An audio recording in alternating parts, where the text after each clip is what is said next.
Of course, the security of every government official is very important. And recently, it was discussed that a number of security personnel was taken out from the Office of the Vice President.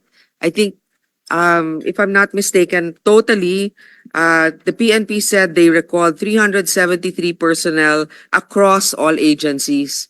So I'd like to know, baka naman wala nang natirang security sa OVP, hindi naman, ano na bang status? Ilan ang tinanggal na security at meron bang nagbabantay ngayon? Madam Chair, may I be allowed to give a very long answer about the security? Sure, as long as Opo. it answers the question. Sige, ma'am. Opo. Noong kasi ako ay nahalal bilang pangalawang pangulo, nakita ko kasi na pati ang security ng Vice President ay napupolitika. Hindi lang yan sa akin, kundi sa mga previous na Vice Presidents. Kaya nung tapos na ang eleksyon pero hindi pa ako naupo, sumulat ako kay former Secretary Delphine Lorenzana. Sinabi ko sa kanya, Sir, ang security ng Vice President should only be up to the level of the Vice President. Hindi po pwede na umakyat ang information at ang security ng Vice President sa iba pang opisyal. And at the time, the Chief of Staff of the Armed Forces of the Philippines and the Secretary of the Department of National Defense agreed. That's why on June 2022, ito yung sa Armed Forces of the Philippines. On June 2022, the Secretary SND wrote to the Chief of Staff of the AFP from Vice Presidential Security Detachment under the PSG. Secretary Lorenzana ordered the Vice President Security and Protection Group, which is a separate entity from the PSG. So ito yung June 22, 2022. Ngayon, nag-issue ng orders ang AFP GHQ ng General Order 0917 to activate the reorganization from detachment to security group. On July 5, 2022, the activation order and the table of organization and equipment was released. Yes. All right. So, hindi ko alam kung ano ang nangyari sa Philippine National Police, but apparently they decided that they will mirror what the AFP did. So, noong December 9, 2022, inactivate ang Vice Presidential Protection Division under the PSPG. Ito under ng NHQ General Order OPL 22-22 and NAPOLCOM Resolution 2022-0675. Kaya po mali yung sinasabi ng lahat, hindi lang ako nagsasalita, ngayon lang ako nabigyan ng opportunity na magsalita. Hindi po tama na ikumpara yung term ni Vice President Leni Robredo at yung term ko in terms of security. Dahil yung security, yung VP-SPG at yung VP-PD sa PNP ay meron pong orders lahat. Ibig sabihin, there is a basis in law doon sa pag-activate sa kanila. Ngayon,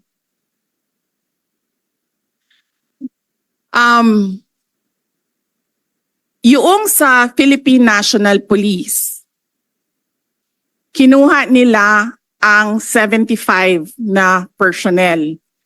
Sila ang pumili kung sino yung kukunin nila. Makikita nyo, as I said during my statement, it was a targeted list. Madami doon sa mga security na yon. Security is a trust and confidence position. Kasi ibibigay mo sa kanila yung kanang pagsalig nimo sa imuhang kinabuhi. Ihatag na nimo sa ilaha.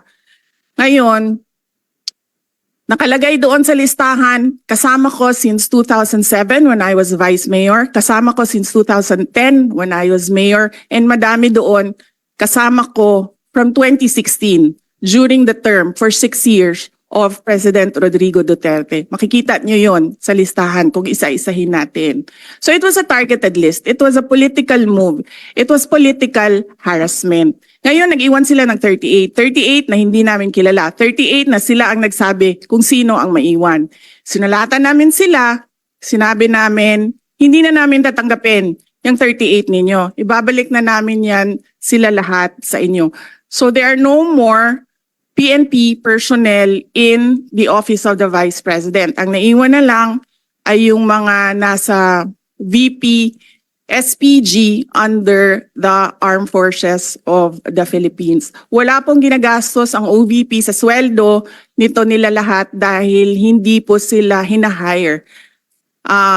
Personnel na po sila ng ating AFP na dinidetail papunta sa Office of the Vice President. So, to answer your question, Madam Chair, meron pong security and all of them under AFP because we refused the personnel na sinabi. Ito na naman tayo kay General Marbil. Na sinabi niya, ibabalik niya kapag mag-request kami. Sinulatan nila kami na mag-request kayo kasi ibabalik namin. Hindi ko gagawin yan. Thank you, Madam Vice President. So right now, your security detail is composed of AFP officers, soldiers, I suppose. Yes, Madam Chair, officers and enlisted personnel. Mga ilan kaya sila? May we request Colonel Lachica to answer? Nakakagulat din yung statement ng PNP. I guess he wants it on his record, but I find it a little also irregular na you're right, it's a trust issue. And if you're familiar with certain individuals, they have to explain why maybe in the budget hearing of the PNP, we can ask them why they chose the individuals to remove from your detail. But I'd like to know also how many is left from the AFP. And I think the AFP is also quite capable. Ilan po, Mr. Lachica?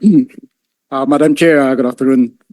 I think I cannot disclose the number, but I have here our activation order and our table of organization. Why can't you not disclose the number? For security reasons, ma'am.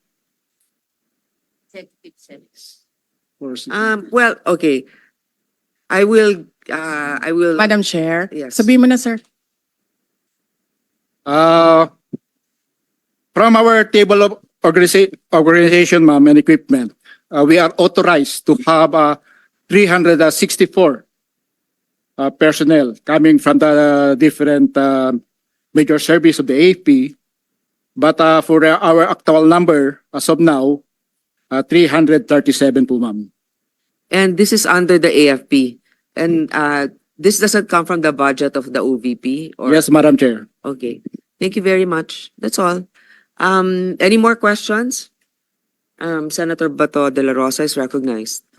Ma'am, I just would like to inform this committee that during our last hearing with my Committee on Public Order and Dangerous Drugs, that issue was raised. And I told the Chief PNP, General Marbil, na hindi na nire-request ng Office of the Vice President na ibalik yung tinanggal niya ng mga pulis. Kung pwede lang, ibalik sa kanilang pinanggalingan na unit. Hindi yung, ito mga kawawa ito, mga taga-Davao ito na been serving there for how many years, tapos dinislocate nila, nilagay nila Region 4, NCRPO, malayo sa pamilya. So, ang request na lang namin, ako, bilang Davao-inyo, na-request ko lang sa kanya, maawa ka naman dyan sa mga pulis na yan, ibalik mo doon sa kanila pinanggalingan. Kung taga Davao City yan, taga Davao Oriental, taga Cumbal, taga Cotabato, ibalik mo na yan doon. And he promised me na ibalik daw niya. I don't know until now because hindi ko pa alam kung anong nangyari sa usapan namin. Yun lang, para lang mabalik yung mga pulis yan, kahit na hindi na ibalik security kay Vice President. Just for the record, ma'am. Thank you, thank you. Madam Chair,